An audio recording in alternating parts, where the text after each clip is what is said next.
माधव कुंज विहारी गोपीजन वल्लभ गिरिवरधारी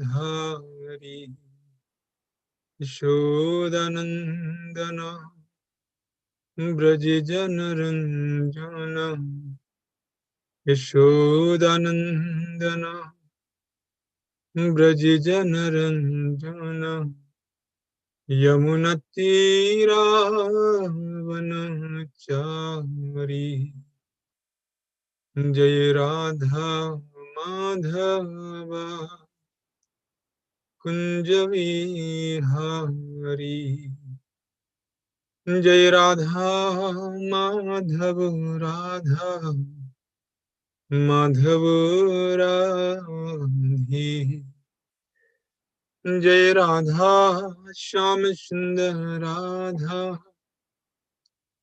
श्याम सुंदर राधे जय कृष्ण बलराम कृष्ण बलराम कृष्ण बलराम जय कृष्ण बलराम जय गौरानिताय गौरानिताय गौरानिताय जय गौरानिताय ताई गौरे हरि बोल हरि बोल हरि बोल हरि बोल। जब श्रीपाद परमहंस प्रवाचिकाचार्य स्तोत्र श्री श्रीमद कृष्ण कृपा श्रीमूर्ति ऐसे भक्तिमान महाराज श्रील प्रभुपाद की जय। अनंत कोटि वैष्णव वृंद की जय। नामचार श्री हरिदास ठाकुर की जय। प्रेम से कहो श्री कृष्ण चैतन्य प्रभु नित्यानंद श्री अद्वैत गदाधर शिवासादि गौर भक्तवृंद की जय। श्री श्री राधा कृष्ण गोप गोपीनाथ श्याम कुंड राधा कुंड गिरि गोवर्धन की जय। ब्रजभूमि श्री वृंदावन धाम की जय। श्री मथुरा धाम की जय। श्री नवदीप महापुर धाम की जय। पुरुषोत्तम क्षेत्र जगन्नाथपुरी धाम की जय। गंगा माई जमुना माई की जय। भक्ति देवी तुलसी महारानी की जय। समवेत भक्त वृंद की जय। इस्कॉन मैनचेस्टर की जय। गौर प्रेमानंदे हरि हरि बोल। All glories to the assembled devotees. All glories to the assembled devotees. All glories to the assembled devotees. All glories to Sri Sri Guru and Gauranga. All glories to Srila Prabhupada.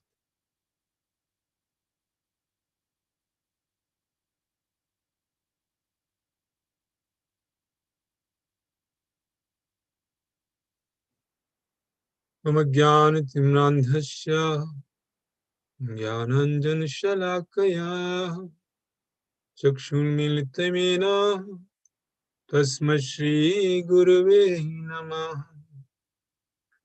Shri Chaitanya Manobhishtam Sthapitamena Bhutale Swayam Rupa Kadamyam Dadati Swapadantikam Vandeham Shri Guru Shri Yutpadikamalam Shri Gurun Vaishnavascha Shri Rupam Sagrajatam Sagrahunata Mitnanvitam Tam Sajivam Sadvitam Savadhutam Parijan Sahitam Krishna Chaitanya Devam Shri Radha Krishna Pada Sagan Lalita Shri Vishakhanvita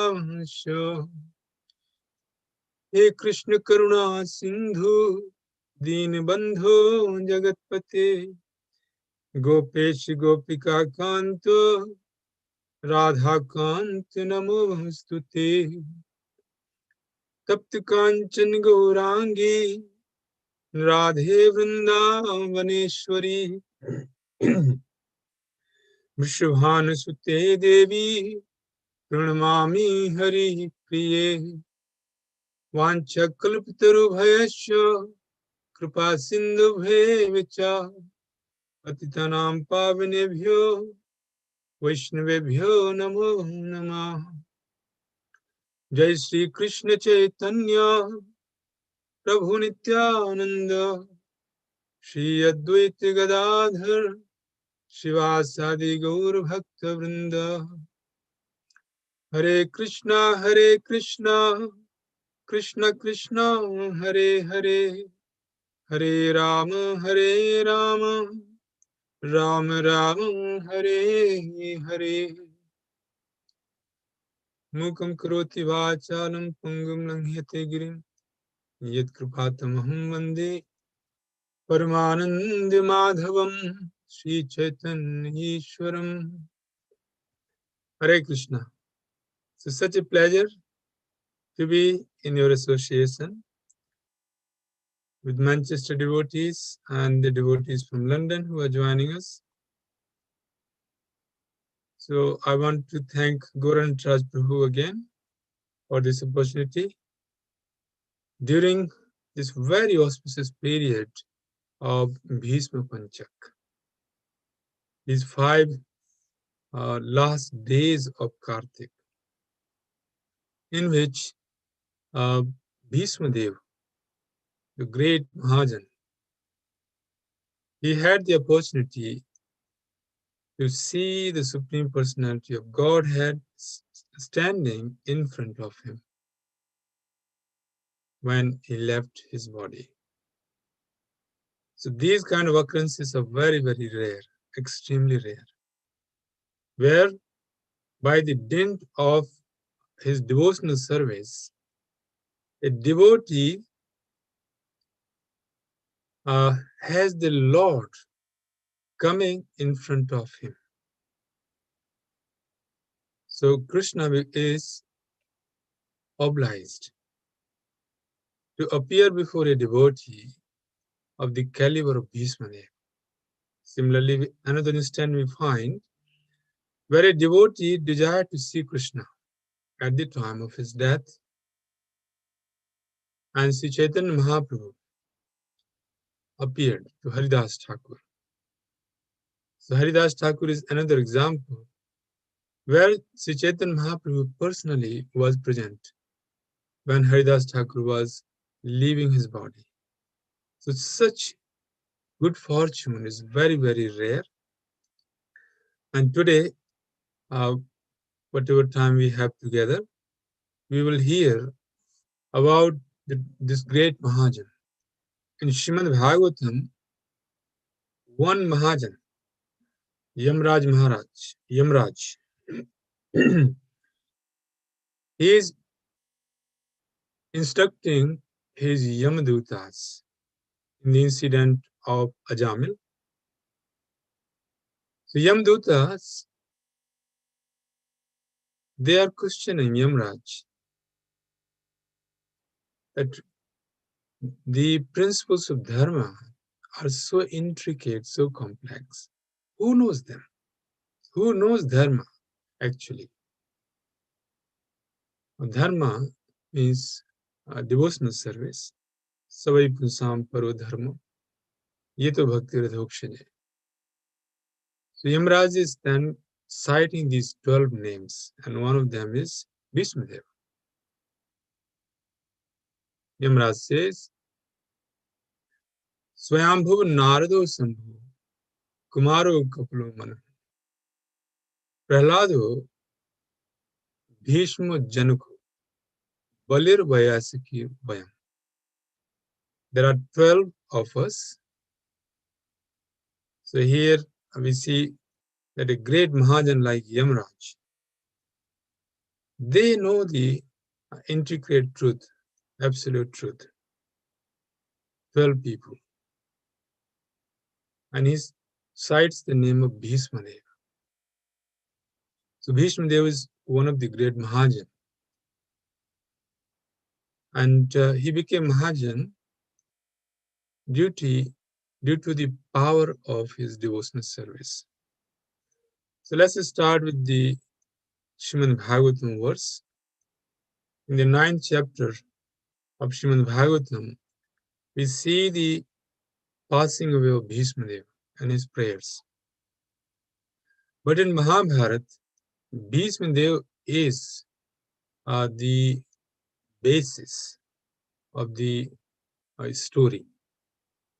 So Bhishma Dev is one of the greatest characters alongside the Pandavas, Arjun, and the Supreme Personality of Godhead Krishna himself. Tan Sametan Mahabhagan Upalabhya Vasuttama Pujya Masa Dharmagyo Desh Kal Vibhagavit. So Srimad Bhagavatam only chooses the essence. These stories you will find in Mahabharata. And we'll take some stories today from Mahabharata. But Srimad Bhagavatam is the cream. And Bhagavatam only takes the essence. So Srimad Bhagavatam describes the incident very briefly and focuses on the prayers of Bhishma Dev, which are full of meanings and describing the absolute truth. Tan sametan mahabhagan upalabhya vasuttama pujayamas dharmagyo deshkale vibhagavet. Tan sametan mahabhagan upalabhya vasuttama pujayamas dharmagyo deshkale vibhagavet. Translation purport. A short purport here, so we will read this. Bhishma Dev, who was the best among the 8 Vasus, received and welcomed all the great and powerful rishis who were assembled there, for he knew perfectly all the religious principles according to time and place. Srila Prabhupada's purport. Srila Prabhupada ki jai. Expert religionists know perfectly well how to adjust religious principles in terms of time and place. All the great acharyas or religious preachers or reformers of the world executed their mission by adjustment of religious principles in terms of time and place. There are different climates and situations in different parts of the world, and if one has to discharge his duty to preach the message of the Lord, he must be expert in adjusting things in terms of time and place. Bhishma Dev was one of the 12 great authorities in preaching this cult of devotional service. And therefore he could receive and welcome all the powerful sages assembled there at his deathbed from all parts of the universe. He was certainly unable at that time to welcome and receive them physically because he was neither at his home nor in a normal healthy condition. But he was quite fit by the activities of his sound mind, and therefore he could utter sweet words with hearty expressions, and all of them were well received. One can perform one's duty by physical work, by mind, and by words. And he knew well how to utilize them in the proper place. And therefore there was no difficulty for him to receive them, although physically unfit. So here we see this great Mahajan, Bhishma Dev, receiving all the great sages, not only from the earthly planet, but from the universe. They had come from the universe. Lord Vyasdev, Lord Parashuram, Asit, Bhaumya, Vishwamitra, Vasisht, all these 7 great rishis, they were all assembled there. So what a good fortune that he had the Supreme Personality of Godhead Krishna and all the great sages from the universe assembled there to hear him. They wanted to hear him speaking. So Bhishma Dev was speaking. Now, as you have seen in the slides that we have prepared for this evening, we see a picture, the glories of Bhishma Dev, where Lord Krishna has promised, broken his promise. So this is the glory of this great Mahajan, that the Lord is breaking his promise in order to honor the promise of Bhishma Dev. And in his prayers, Bhishma Dev is describing this. So let us now look at some of the history behind Bhishma Dev. Now, before we come back to this particular episode, we have to go back to Bhishma Dev's original position or his previous birth. Bhishma Dev is one of the great Vasus. In Bhagavad Gita, Krishna says, Vasunam Pavakas Chasmi. So these Vasus are very, very powerful demigods. And Krishna himself is saying that Vasunam, amongst all the Vasus, Pavakas Chasmi. I am Pavaka, Agni. So Agni is one of the Vasus, and there are 8 like that, 8 Vasus, very, very powerful. Now imagine how powerful is fire. The fire is so powerful that time to time there's fire in the ocean. It's called Badwana.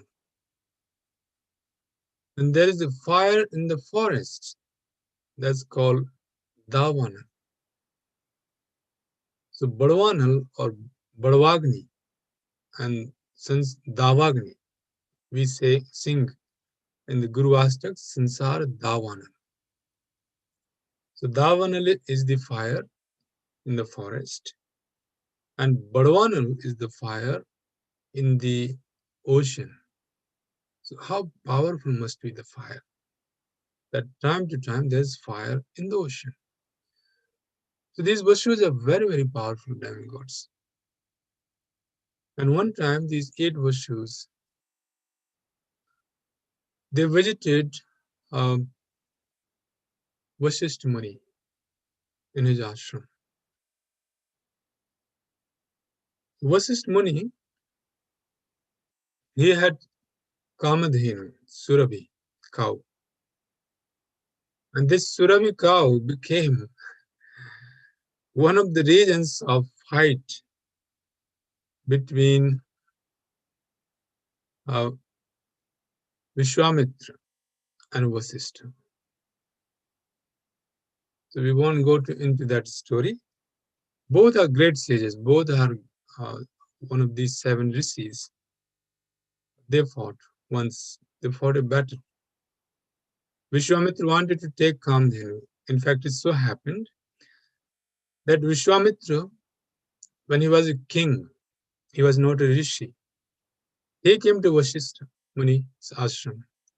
And Vasishtha Muni asked Kamdhenu to feed all the soldiers of Vishwamitra. So Vasishtha, being a Kamdhenu, fed all of them whatever they wanted to eat.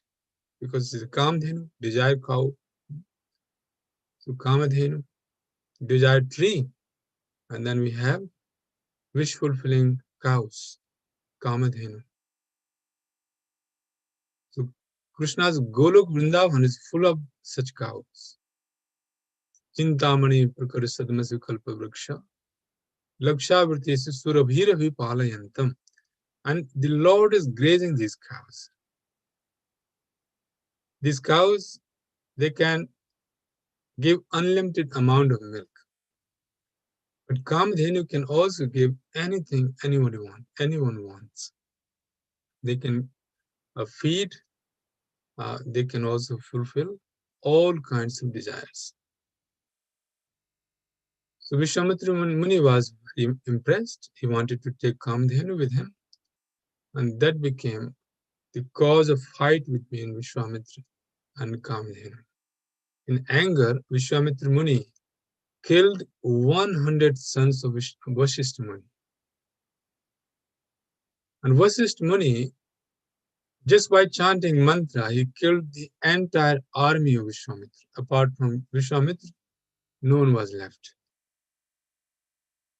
So seeing such a power in the mantra, Vishwamitra Muni decided to become a Brahmana.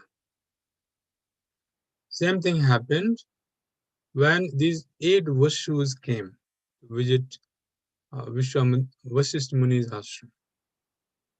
They wanted to take the cow. And Surabhi did not want to go to the Vashus, although they are demigods.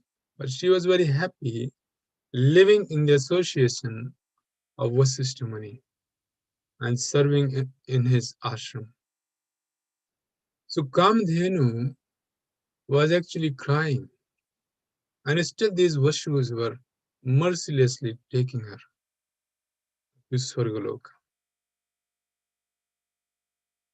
When Vasishtha Muni came to know this, he cursed them, these Vashus, to take birth as humans. So for a demigod to become human is a curse. Just like for a human to become a pig is a curse. So similarly, for a demigod to become a human is as bad as if you call a human being a pig. So it's bad because human being being called a pig is a curse. It's bad.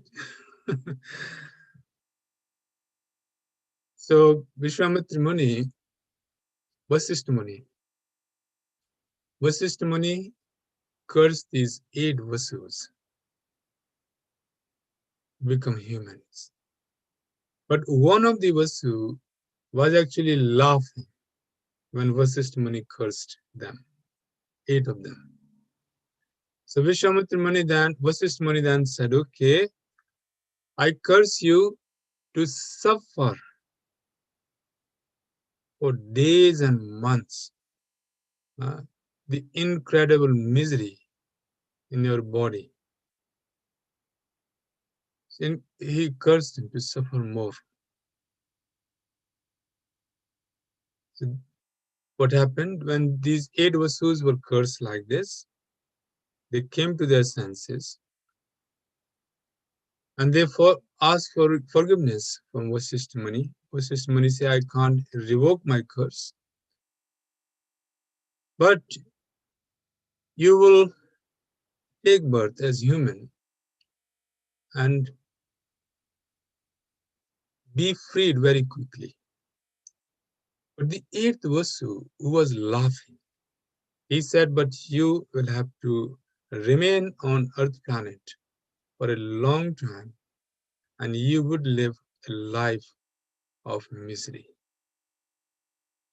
So this 8th Vasu was born as Devabrat or Bhishma Dev. Now, we have to remember that these demigods are actually devotees of the Lord. So time to time they may make mistake, like Indradev or Lord Brahma or even Lord Shiva. Time to time they make mistake of not understanding the actual glories of the Supreme Personality of Godhead Krishna. But because they are demigods, they have natural devotion to the Supreme Lord. So,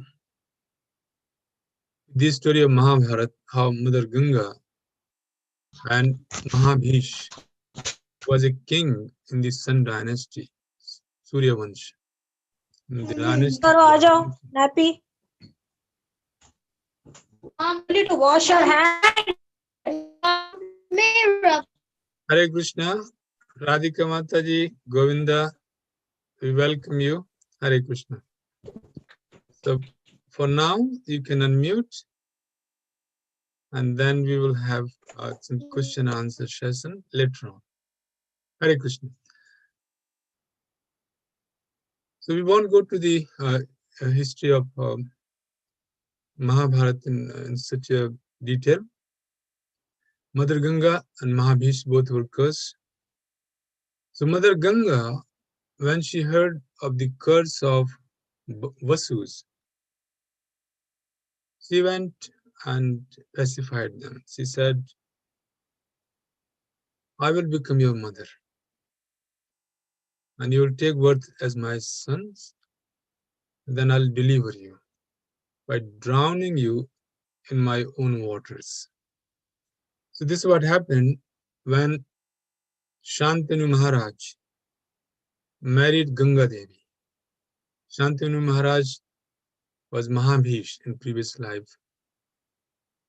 And one time, he looked at Gangadevi lustfully. The Lord Brahma cursed him. And Ganga Maharani, Ganga Mata, also did not object. So she was looking at him, and he was looking at her lustfully. So Lord Brahma cursed them to be born in the earthly planet. So Mother Ganga then marries Shantanu, and she takes a promise from him.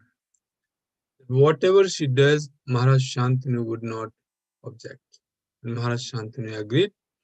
So Mother Ganga gave birth to 8 sons, 8 Vashus. So as soon as they were born, she would take them, drown them in her waters, and Maharaj Shantanu was not able to say anything. So this was so mysterious. Being a mother, she was taking her own sons and drowning them, killing them. So apparently it looked like she was killing them, because she would take them, drown them in the Ganga, and then come home like nothing happened. And Shantanu Maharaj was in such anguish, thinking, what kind of mother are you? As soon as your sons are born, you take them to Ganga. He knew that Ganga, personality Ganga, was actually not different from the river, and then she would drown them. But when 8th Vasu was born, Devabrit, Bhishma Dev, then she also took him. So she was about to drown him. Then Maharaj Shantanu, as you see in this picture here, you see this picture on the slide. So Maharaj Shantanu then stopped her. Stop, stop. What kind of mother are you? People worship you as Mother Ganga.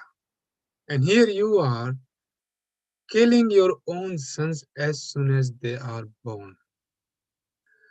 So then Mother Ganga explained. First of all, she said, Maharaj, you broke your promise. You had promised me not to object anything I do, but you broke your promise. And Maharaj Shantanu was very angry. He said, yes, yes, I broke my promise, but I want to know, why are you doing this?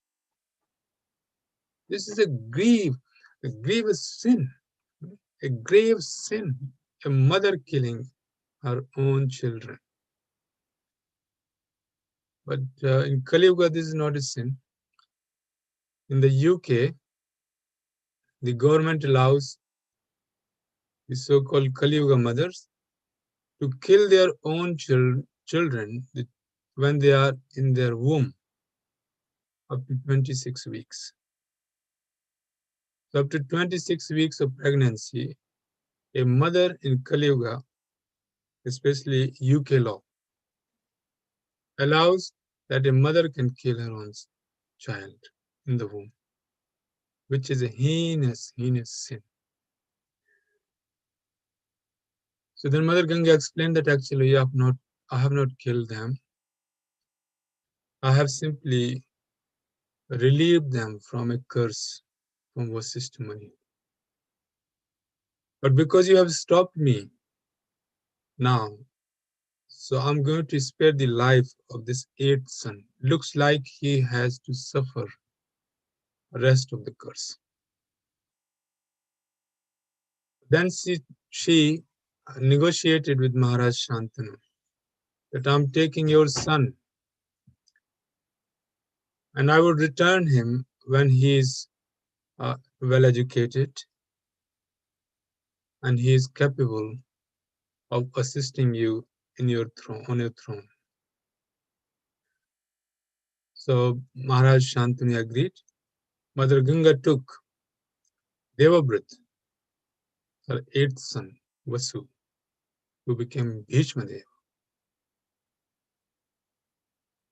And then she went to Devaguru Brihaspati, because Brihaspati is the spiritual master of demigods. So who can be a better teacher for her son? So she went to the best teacher in the universe, Devaguru Brihaspati. So from Brihaspati, Bhishma Dev learned all kinds of sciences and arts. Then she took him to Vasishtha Muni, and from Vasishtha Muni, he learned Adhyatma Vidya, a spiritual science. Vasishtha Muni is the spiritual master of Lord Ramachandra. So you can understand his exalted position, and he is also one of the 7 great rishis. Then she took him to Lord Parashuram, incarnation, the warrior incarnation of the Supreme Personality of Godhead, to learn the art of archery and the martial art. So in 16 years, Devabrat went to 3 gurus, and in a very short time, he learned all the arts. So now you can imagine that how learned he was. So learned, such was his vast learning, that Lord Krishna advised Maharaj Yudhishthira to learn the science of polity from him. Not only politics, but all the sciences and arts from him. So Bhishma Dev spoke very, very broadly, spoke in Mahabharata, Bhishma Parva. And he taught Maharaj Yudhishthira, while lying on the bed of arrows, how to run a kingdom and all kinds of sciences and arts. Such was his learning. And amongst the audience was the Supreme Personality of Godhead himself, Krishna, Lord Parashuram, his guru of martial art. Then Vasishtha Muni is another spiritual master. And all the great sages, they were silently listening to him. Such is the glory of this Mahajan. So this is from materialistic point of view. He was one of the most glorious personalities in the universe. Most glorious personality. But from a spiritual point of view, he is also glorious, because he is the devotee, the pure devotee of the Supreme Lord, Sri Krishna. Here we see how Mother Ganga is returning Devavrat to Maharaj Shantanu. One day so happened that Maharaj Shantanu, whose palace was on the bank of Ganga, Hastinapur, he saw that the Ganga water has been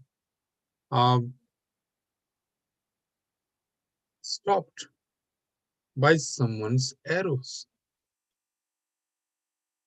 So he was totally surprised that who could be such an amazing archer, Dhanurdhar, that he can stop Ganga water like a dam. We know that in India there are big rivers. We have big dam on rivers, and they are very difficult to build those dams. So he built a kind of dam. He stopped Ganga water through his arrows. So Maharaj Shantanu was curious, and he went and he found this young boy, 16-year-old young boy, just practicing his archery, Dhanurved. So when he was looking for someone, then Mother Ganga appeared. She said, "This is your son." And he was just playing. He was just playing with my water. Playing? Such an amazing feat that he stopped the water of great Ganga river. And this was just a play for a 16-year-old teenager, Devabrit. So Mother Ganga said that he is now well educated. I took him to Devaguru Brahaspati, where he has learned all the arts and sciences. Then I took him to Vasishtha Muni, where he has learned Adhyatma Vidya, spiritual science. Then I took him to Lord Parashuram, where he has learned the art of archery, Dhanurved. And Lord Parashuram told me personally that no one in this universe can face his arrows. So now he is well qualified, well educated, and I'm returning him to you to assist you in your kingdom. So having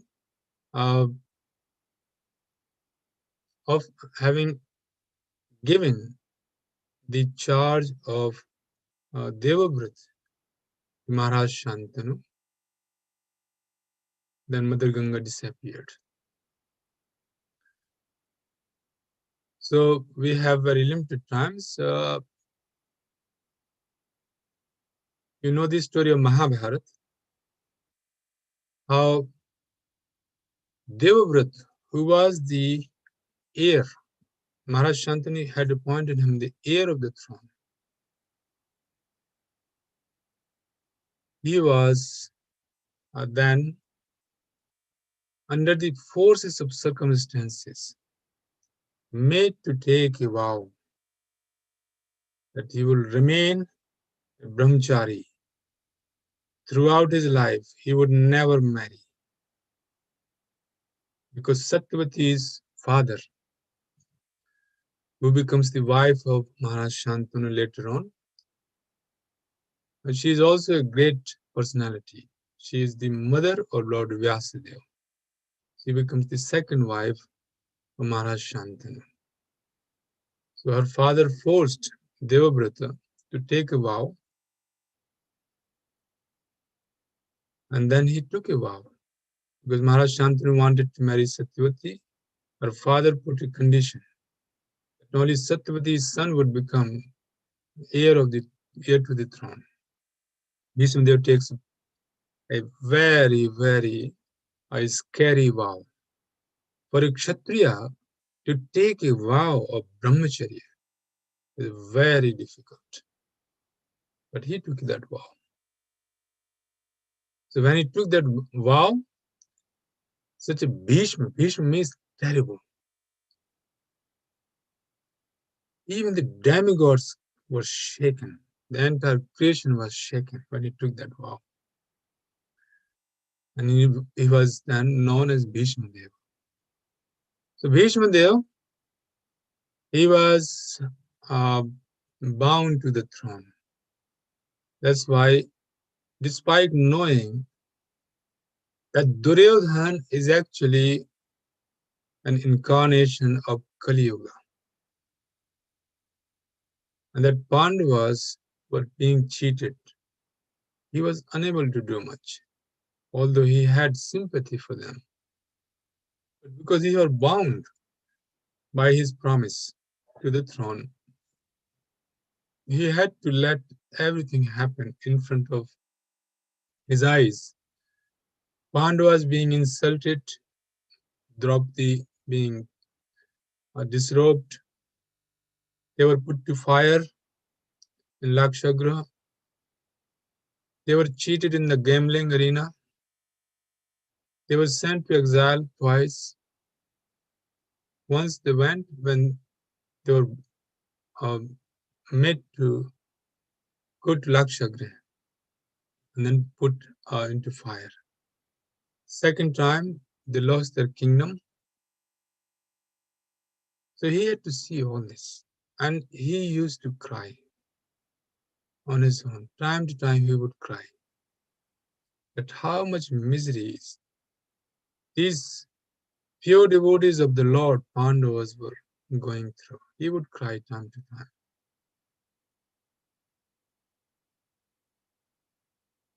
Let's look at some of the incidents of Mahabharata, which reveal his greatness. Bhishma Dev is known for his promise. One time it so happened that Duryodhan went to Bhishma Dev and started insulting him. He said, "You are fighting on my side,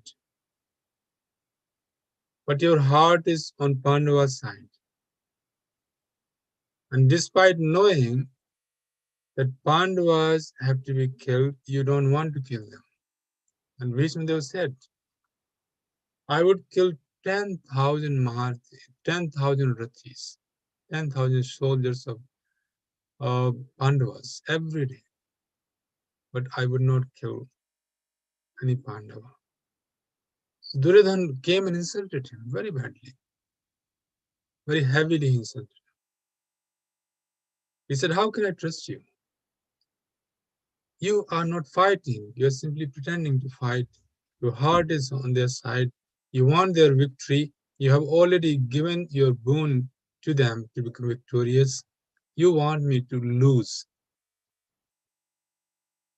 So Bhishma Dev, being insulted like this, he said, "Okay, Duryodhan, tomorrow I'll kill Pandavas." Then he took 5 arrows, special arrows, and with mantras, he empowered those arrows, energized those arrows with mantras. He said, "These 5 arrows I'm keeping, and tomorrow I'll kill all the Pandavas." Now, does that make you happy? So Duryodhana said, "Grandfather, yes, it does make me happy a little bit, but can I have those arrows? And uh, I'll give you, okay, tomorrow morning." So there are 2 different kind of versions, different versions of this story. One version is that Arjuna goes to Duryodhana and he begs for those arrows. He asks for those arrows.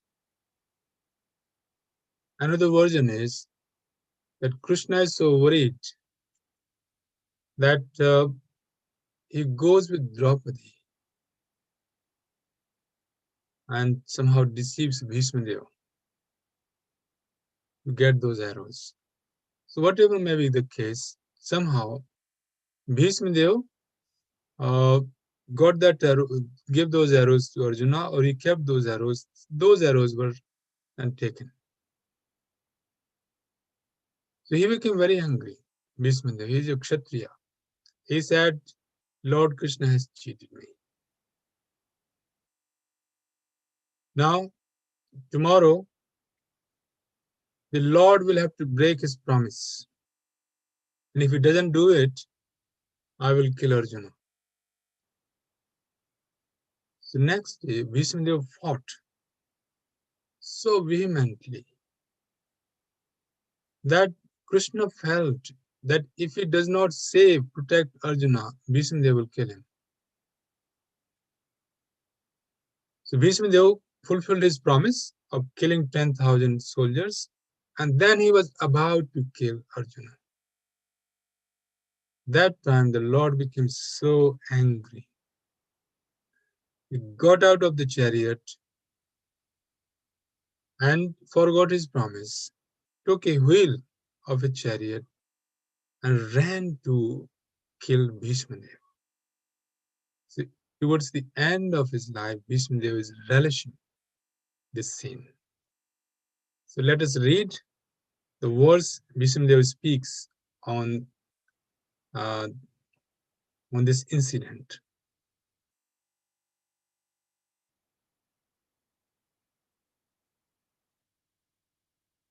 Such beautiful prayers he has offered. And these prayers are in the ninth chapter.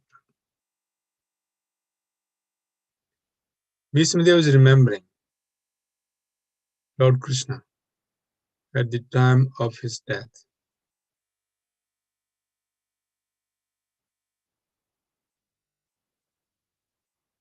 So here we go.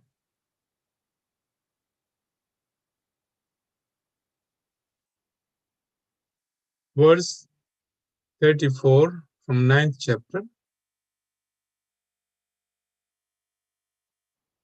I'm going to put this verse here.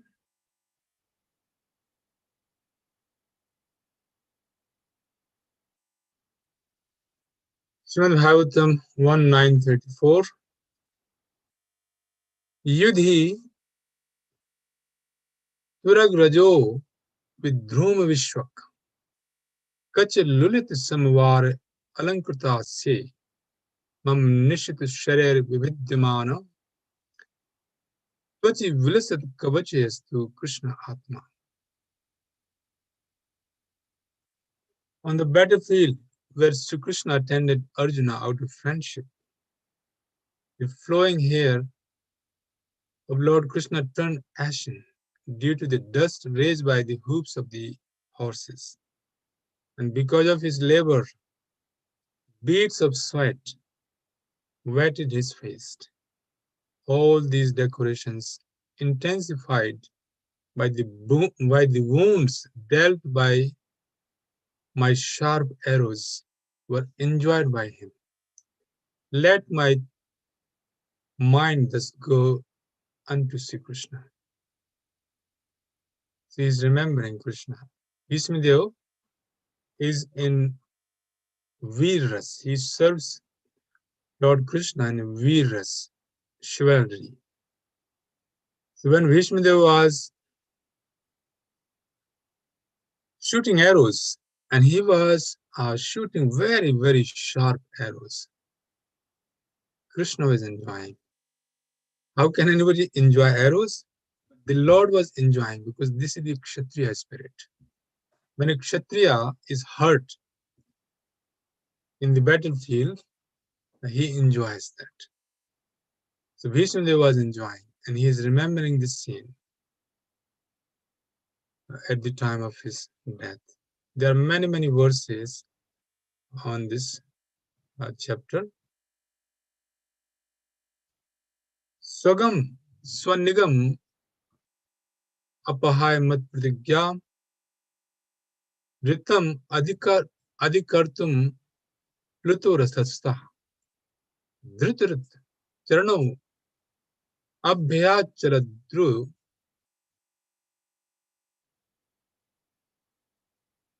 Abhyachaladgur, Hari Hantum, Ibham Gatuttiriya. So this is the scene which Bhishma Dev is painting through his words here. So he is saying, Swanigamam apahaya mat pratigyam ritam adhikartum apluto ratasta dhrata ratcharno abhyaj chaladgur harir iv hantum ibham gatuttariya. fulfilling my vow and sacrificing his own promise, he got down from the chariot, took up its wheel, and ran towards me hurriedly, just as a lion goes to kill an elephant. He even dropped his outer garments on the way. So this was a beautiful scene uh, for Bhishma Dev to remember. And then in many verses, let's just read one more verse. Shit vishik hato kshin damsah शतज परिप्लुत आततायनों में रसभम अभिससार मद्वधार्थम सब भवतु में भगवान गतिर्मुकुंदः. May he, Lord Sri Krishna, the personality of Godhead, award salvation, be my ultimate destination. On the battlefield, he charged me as if angry because of the wounds dealt by my sharp arrows. His shield was scattered and his body was smeared with blood due to the wounds.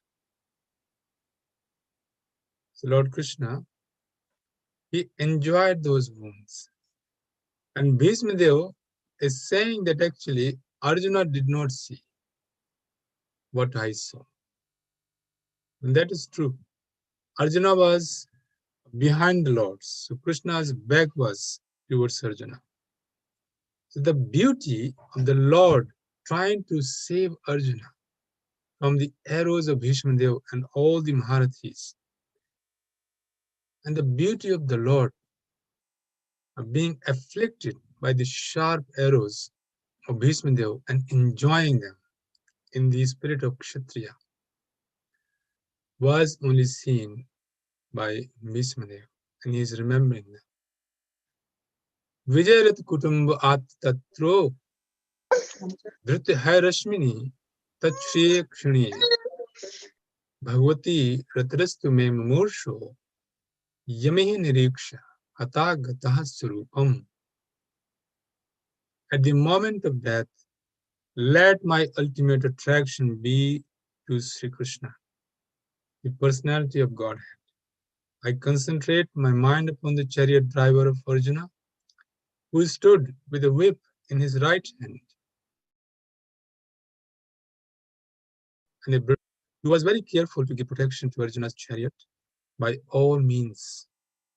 Those who saw him on the battlefield of Kuruksetra attained their original forms after death. So this was the good fortune of all those who took part in the battlefield of Kuruksetra, that they were able to see the Supreme Personality of Godhead Krishna himself at the time of death. And same good fortune came to Bhishma Dev at the time of death. So Bhishma Dev instructed Maharaj Yudhishthir. It so happened that after the battlefield of Kurukshetra, Maharaj Yudhishthir became so repentant. He considered that he himself was the cause of such a devastating war, where so many children became orphans, so many women became widows, and so many kingdoms lost their kings. So he considered himself to be the cause of this calamity, this global calamity. And he was crying and crying and crying. Everybody was trying to pacify him. Lord Krishna himself was trying to pacify him, Lord Vyasadeva, and all the great sages. But from within the heart of Maharaj Yudhishthir, Krishna was not letting Maharaj Yudhishthir be pacified, because Krishna is Paramatma. So then everybody was pacifying him, and he was crying more and more and more. So then the Lord said that I think we should go to Bhishma Dev. He is the greatest authority on Dharma. And let us just, all of us, hear from him. So Maharaj Yudhishthira agreed immediately. because everyone knew that Bhishma Dev was waiting. And here Bhishma Dev was waiting to see the Supreme Personality of Godhead. So Krishna achieved, uh, he can achieve number of objectives just by doing one thing. So by suggesting that they should go to see Bhishma Dev, he achieved number of things. First of all, he fulfilled Bhishma Dev's desire to see the Lord at the time of his death. Secondly, he got Maharaj Yudhishthira instructed by this greatest of authorities, Mahajan Bhishma Dev. And then all the great sages came and heard his pravachan. So many things were achieved. And the Lord wanted to glorify Bhishma Dev by doing this. So here you see Bhishma Dev is instructing Maharaj Yudhishthira. And finally, then he turns his attention and fixes his gaze at the lotus feet of the Supreme Personality of Godhead, Sri Krishna. And then he chants Om. Here in the picture you can see Narad Muni, Lord Vyasadeva, Pandavas, all the great sages, everybody is assembled. And then he chants Krishna's name and leaves the planet. Bhishma Dev ki jai. So it's 8:30 now. We pray to Grandfather Bhishma, the great Mahajan, the greatest of all the devotees, one of the greatest of all the devotees, Mahajan, to bless us all so that at the time of our death, we can remember Krishna by chanting his holy name. And we may also be surrounded by the devotees and by the Supreme Personality of Godhead in the form of his holy name and his beautiful sight. Hare Krishna. So I'll stop here. Hare And Krishna. if you have any question or comment, Guru and Raj Prabhu, Sure. if you want, we can take maybe just one or two question or comment. Definitely. Okay. First, thank you so much, Raghuvar Babu, for wonderful pictures and nicely, uh, you know, taking us through the whole pastime of Bhishma Dev, and wonderfully narrating the glories of Bhishma Dev. Thank you so much, and let's see if anybody has any comments or any questions. Please do so. Hare Prabhuji Radhavinath Das here. Prabhuji, I have one question. Hare Krishna, Prabhuji. Yeah, Boli. Radhavinath Prabhu, wonderful lecture. Thank you very much. One question which people regularly ask when we come to this Bhishma Dev's pastime is, yes, of course, Bhishma has taken a vow, and so that's why he bound to some duties. But what stopped him protecting Draupadi when Dusyasana is disrobing, which is a very heinous act? This is one question, probably. Okay, I think very important question, because this question came when Bhishma Dev was instructing Maharaj Yudhishthira. So he was instructing Maharaj Yudhishthira on the topic of the duties of a king, and he was saying that the king must protect women and children. It's a must duty for a king. And Draupadi started laughing. I think you would know the pastime. She started laughing. So Bhishma Dev said, my dear daughter, why are you laughing? Dear grandfather, you're preaching to Samrat, to the emperor here, to protect women and children. You are the greatest authority in this universe, one of the greatest authority, Mahajan. What happened when I was being disrobed in the assembly of Kurus? Why you did not say anything?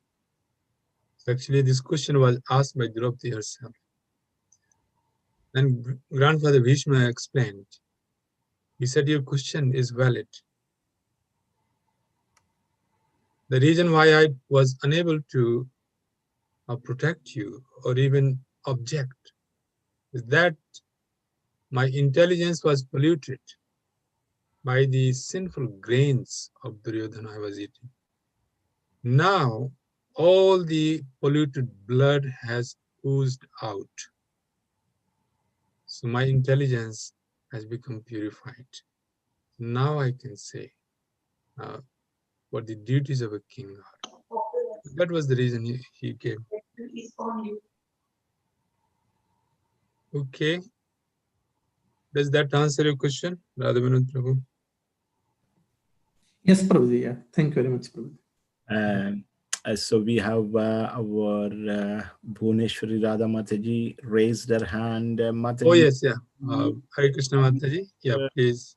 And ask the question, please. You ask your question, yes. Hare Krishna Prabhuji. My Hare question Krishna. is, you know that people are saying this Bhishma Panchak is when Bhishma Dev passes away. Mm-hmm. Yes. And then Gita Jayanti comes in December. Yeah. So I'm a bit confused. Because I thought Gita Jayanti, birth of Gita, Bhagavad Gita was before the battle. Mm-hmm. And the battle lasted 18 days. So I just need some clarification on this. Yeah. Bhishma Dev was lying on the bed of arrows for a long time. So he was waiting for the sun to move to Uttarayan, which is the northern hemisphere. Yeah, And I in Bhagavad understand Gita, that. in the 8th chapter, Krishna explains 2 different timings. Yeah. So that was the reason he was lying on the bed of arrows for a long time. So although Bhagavad Gita was spoken beforehand, it appears that he was lying on the bed of arrows for a long time. So that's the possible explanation. It cannot be that Vishnu dies first and then Gita is spoken. That cannot happen. No, Prabhuji. Gita was spoken before Bhishma Dev. So we have to accept that Gita was spoken before Bhishma Dev. And all the Bhagavad Gita appears in Bhishma Parv, in Mahabharata. No, I think, Raghupada Prabhu, the question is, if I understand correctly, what Bhuneshwari Mataji is asking is that Bhishma Panchak is the last 5 days of Bhishma Dev passing away. Is that the question you're asking? You want what I'm asking, sorry, am I on mute? No, I'm not. Yes. Yeah, Prabhuji, what I'm asking is that they say that this Bhishma Panchak is really an important 5 days for devotees. Yes. And it is when it is considered to be passing away of Bhishma Dev then. Is it or is it not? It is passing away of Bhishma Dev. Right. But So your question was, how is it that Bhagavad Gita was spoken in December and Bhishma Dev passes away in November, according to our calculation? What I'm saying to you is that the timing looked different because Bhishma Dev was waiting for a very long time for the sun to come to Uttarayan. So that is the answer to your question. So did the battle of Kuruksetra take place in December? It went on for 18 days. So if December is the month when we have Mokshada Ekadashi, when Bhagavad Gita was spoken, so that was the first day, because the Bhagavad Gita was spoken on the first day, isn't it? Yes. So from first day, another 18 days. And then Bhishma Dev was waiting for a long time for the sun to come to its orbit, right place, so he could leave his body. So this is how it appears from, say, calculation point of view. So in terms of calculation, this is how it appears. Now, if you are saying that, okay, Bhishma, how can he pass away when Bhagavad Gita is spoken a month, or say a month later? We are in November celebrating his passing away, and Bhagavad Gita is spoken in December. So this looks topsy-turvy. It doesn't make sense. But doesn't the sun move into the northern hemisphere in January? But that was the time 5,000 years ago, that he was looking for the actual time. So Uttarayan must have come in the month that Vishnu Deva left his body. Now, what happens in our calculation? We are celebrating Vishnu Deva Panchak in November. And if you see that sometimes Kartik comes in between October and November. October, yeah. Sometimes it is like September, October. So it all changes according to our calculations. So there's a difference.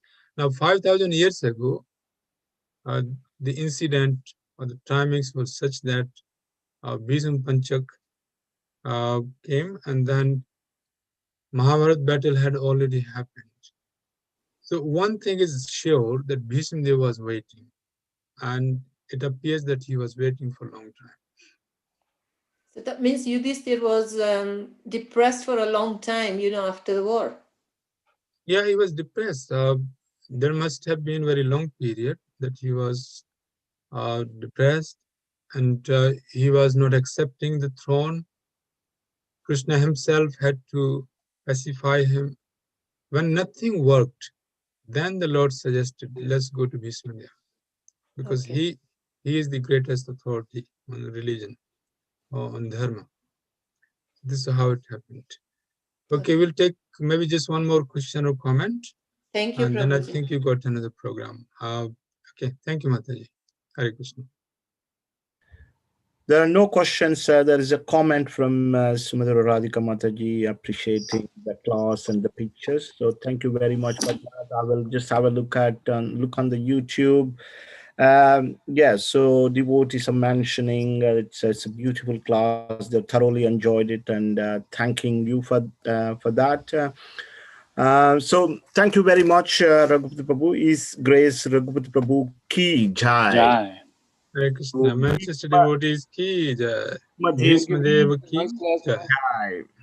Srila Prabhupada ki jai. So one thing we were recently discussing about, discussing the pastime actually of Bhishma Dev just a couple of weeks ago, that one very relevant point for all of us is that how Lord Krishna broke his own promise to keep the promise of Bhishma Dev. So he broke his own promise to keep the promise of Bhishma Dev. And I was thinking that we were thinking in our discussion that, you would certainly keep the promise of Prabhupada. Yes. Prabhupada made this simple thing that, you chant 16 rounds, follow 4 regulative principles, and, just do devotional service and be sincere in your endeavor. And do not offend Vaishnavas. Simple principles. And Prabhupada said that you would go back to Godhead. We were discussing, and our realization was we should never take that promise easily. Just cheaply, that we should have full conviction in the words of Prabhupada. Just see, like here, Krishna broke his own promise to keep the promise of Bhishma Dev. So let us all once again have full faith, make our faith strong in the words of Prabhupada and Krishna's devotee. Krishna's devotees are very dear to Krishna. So let us have full faith in Krishna's devotee. Let us serve. Let us see if we are serving Prabhupada. If you are serving Prabhupada, do it nicely. If you're not serving Prabhupada, let's see in what way we can do it. This is for our own purification. We need not to impress anyone externally. But we can just get purified, and it's for our own purpose. Every day we should just think, can I serve Prabhupada in any way? So if I'm already serving, can I improve the quality? Because Prabhupada is very dear to Krishna, and there is great opportunity for us to actually go back to Godhead in this lifetime. So thank you very much for that. And this coming Sunday, we have 4-hour non-stop kirtan. And it is kindly organized by our Madhav Kumar Prabhu. He had to liaise with a number of devotees. And of course, His Grace Raghupati Prabhu will be joining as well on Sunday. I think he will be singing Damodarashtakam prayer. I'm not sure. Madhav Kumar Prabhu is nodding his head. So we will have his association again in the month of Kartik. So it will be from 12 as opposed to 1 p.m. we start every Sunday. But this Sunday we will start at 12 and it goes until 4 or so. And also each devotee will be talking at least 5 minutes or so, and they will be talking the glories of holy name or something like that. So I request all the devotees to kindly take part as much as possible and also pass this message to your near and dear. Now, if there is nothing from Madhav Kumar Prabhu, then we'll move on to the next part. Of course, there is, the marathon has already begun, and yes, there is one important thing. I'll hand over to Madhav Kumar Prabhu about the calendars. If Radhamohan Prabhu is here, and then he can also say something. Madhav Kumar Prabhu, any update on calendars and books? Prabhuji, firstly, Kirtan next Sunday in a day's time. Yes, we are encouraging some children also, our Pandav Sena kids, to do Kirtan. So it'll be nice if the congregation members can tune in to encourage them. Yes, it is between 12 and 4 hours, shorter version of what we are normally used to do. Yes, we will have Raghupati Prabhu again with us, and he'll conclude the session by singing Damodarashtakam prayers. So Raghupati Prabhu, thank you once again. We had a choice actually. I was discussing with Dinabandhu Prabhu that maybe Raghupati Prabhu should sing Damodarashtakam today, but we'll have him sing the prayers on Sunday instead. So we'll have Dinabandhu Prabhu and his family very nicely share their evening Damodar prayers with us tonight very shortly. With regards to the calendars, yes, the calendars are in print. They are expected to be here in Manchester with us next week. We have printed considerably less calendars this year, just 1,000. Normally we print a lot more. And everybody's very enthusiastically booked. So half the calendars are gone, advance booked. So only half is left. So if you would like for your friends and family, please let us know and we can facilitate. We can even directly post it to your friends and family if you like. We can offer that service as well. Gita Marathon is on. Please obviously take time to share Bhagavad Gita copies with your friends and family as well. That's as much as from me, Hare Krishna. Okay. Thank you very much. And now we will move to the next part of the program, that is singing Damodarashtakam prayer. So I think our dear Dinbandhu Prabhu, so has agreed to sing, it seems. So he's there. I will share the screen. We will sing the prayer first and then read the translation later. Thank you. I'll share the screen. Just give me 1 minute. Just a few seconds. Yeah, that's it. Dinamandra Prabhu, you're on now? I'm on. So are we singing or shall I read the translation first, Prabhu? Okay. Yeah, okay. If you want to read the translation first, that's okay.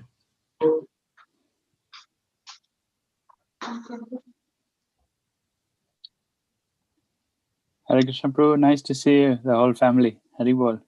Hare Krishna, Hare Krishna. Hare Krishna, everyone.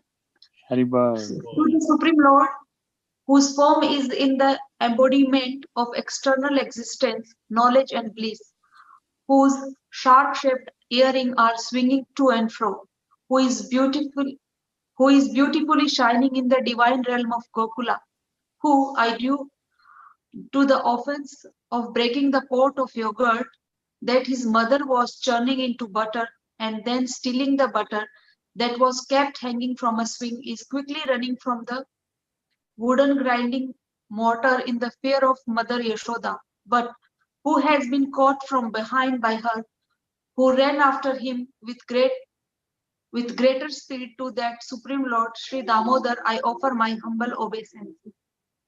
Seeing the whipping stick in his mother's hand, he is crying and rubbing his eyes again and again with his two lotus hands.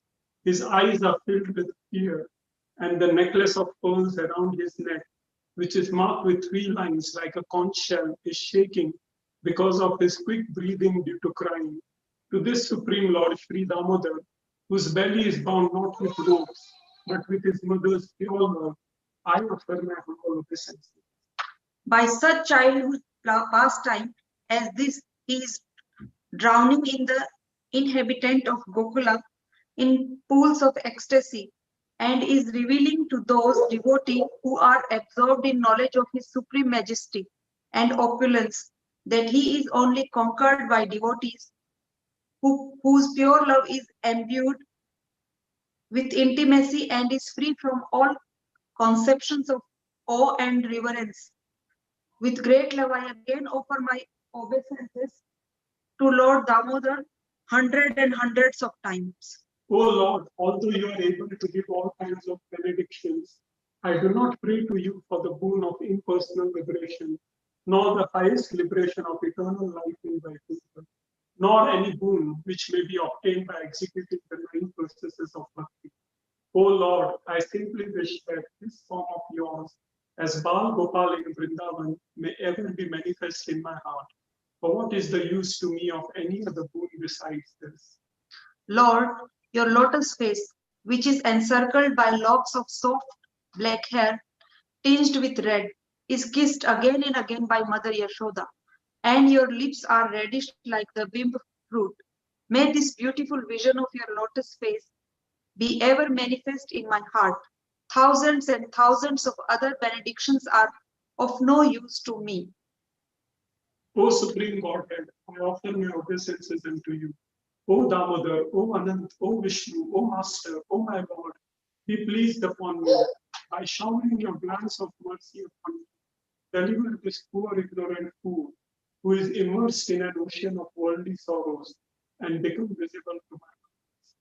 O Lord Damodar, just as the 2 sons of Kuver, Manigriv and Nalkuvera, were delivered from the curse of Narad and made into great devotees by you, in your form as a baby tied with a rope to a wooden grinding mortar, in the same way, please give me your own Prem Bhakti. I only long for this and have no desire for any kind of liberation.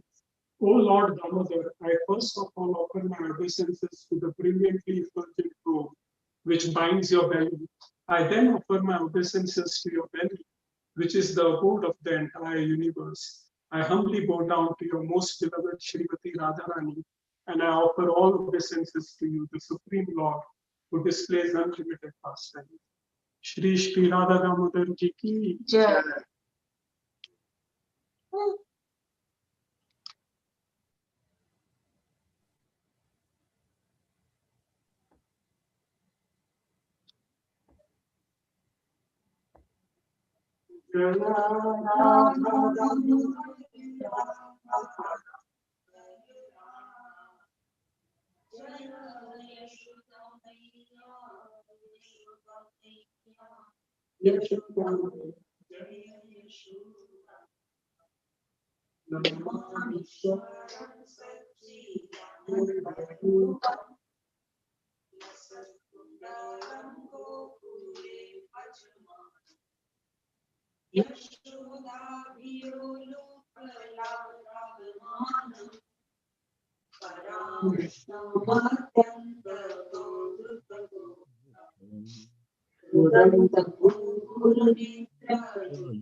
Stita Graivam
Jai.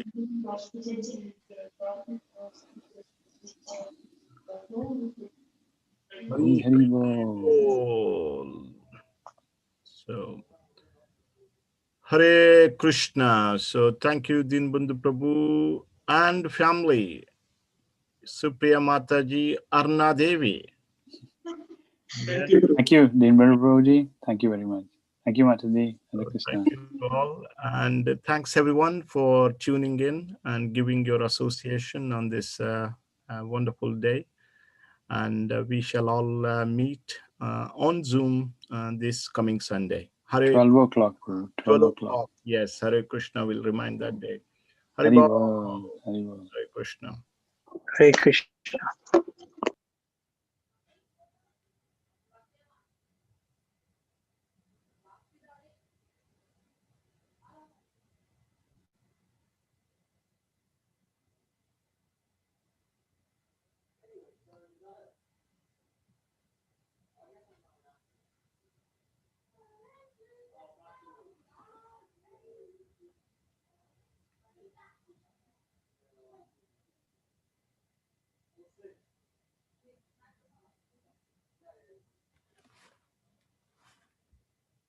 Hare Krishna.